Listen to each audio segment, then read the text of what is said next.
Persiste à penser que nous sommes les citoyens d'une république libre, que nous en sommes responsables, que les fonctionnaires n'ont rien, n'ont aucun pouvoir, sauf celui que nous leur concédons, que les politiques, s'ils peuvent nous enfermer, c'est parce que nous avons abdiqué les mécanismes de la représentation démocratique. Tocqueville a une phrase très juste, il dit « La souveraineté du peuple se cache au tréfonds des institutions les moins libres ». C'est parfaitement juste. Enfin, tout ceci, y compris notre soumission, ne mesure qu'une formidable démission collective, dont, comme tout le monde, je peine à retrouver l'origine. Est-ce que c'est les deux guerres mondiales, l'effondrement sur soi de la civilisation européenne? Est-ce que c'est la Shoah? Est-ce que c'est la décolonisation? Est-ce que c'est l'effondrement de tout ce en quoi nous avons cru qui provoque cette espèce de perte de confiance? Et au fond, mon livre a consisté à retourner aux origines de cette confiance en me plongeant dans des destinées qui sont celles d'Apollinaire, celles de Sandrard, à retrouver cette confiance qui curieusement est très souvent la confiance que les étrangers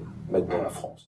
Vous adorez Babar. Ah, je suis fou de Babar, oui. Alors, mais c'est marrant de dire je suis fou de Babar quand on est François Sureau, mais il y a un chapitre qui s'appelle Babar à l'Élysée, dans ce livre, et pour vous Babar est éminemment politique. Ah oui, Babar est politique. Pourquoi ce éléphant? Alors, il y a une partie comique là-dedans, il y a une partie canular dans mon amour de Babar. Et j'ai deux raisons d'aimer Babar. La première, c'est que c'est l'œuvre d'un extraordinaire peintre qui s'appelait Jean de Brunoff, qui était une famille à la fois balte et suédoise, et il y a dans l'apparition des premiers albums de Babar, vers 34 ou 35, l'irruption d'une espèce d'Europe centrale et d'Europe du Nord dans un univers de la bande dessinée qui était jusque-là un univers assez confiné. Donc pour moi, Babar, c'est l'une des premières choses que je vous disais, comme Kessel et Russe, comme Apollinaire et Polonais. Babar est une sorte d'irruption de la steppe dans le monde petit bourgeois de l'exposition universelle, quoi. Vous voyez, donc il y a quelque chose qui me fascine là-dedans.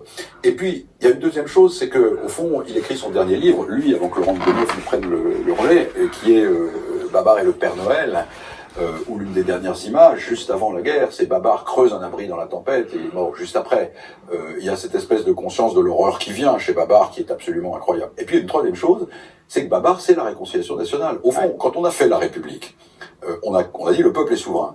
Mais dans la mesure où la République opposait le camp du passé et le camp de l'avenir, on a créé un souverain divisé contre lui-même, entre la droite et la gauche, entre l'avenir et le passé, entre le bien et le mal, etc.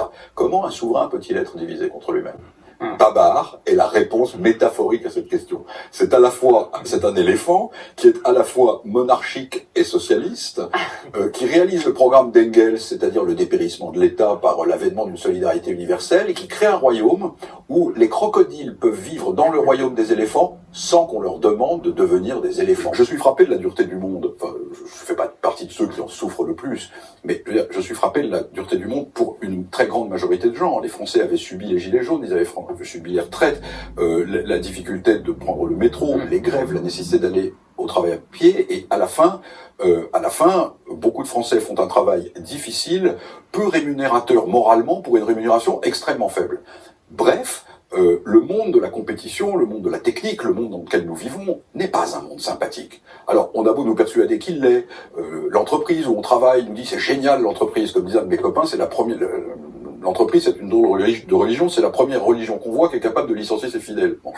Le monde de l'entreprise, par exemple, le monde de l'entreprise dans lequel la majorité des gens travaillent, c'est ce monde-là. C'est un monde où on vous oblige à rentrer pour vous intégrer tout en sachant qu'on peut vous virer. Enfin, tout ça est assez inhabitable. Et quand on dit aux gens... Écoutez, vous allez rester chez vous pour à peu près le même salaire avec votre famille. Alors, il y en a certains qui en ont souffert, pour lesquels c'était beaucoup plus difficile, matériellement, psychologiquement, etc. Mais quand on leur dit, vous allez rester chez vous, je ne m'étonne pas qu'ils se soient laissés aller à rentrer chez eux. Chez eux, c'est beaucoup mieux qu'au dehors, dans un assez grand nombre de cas.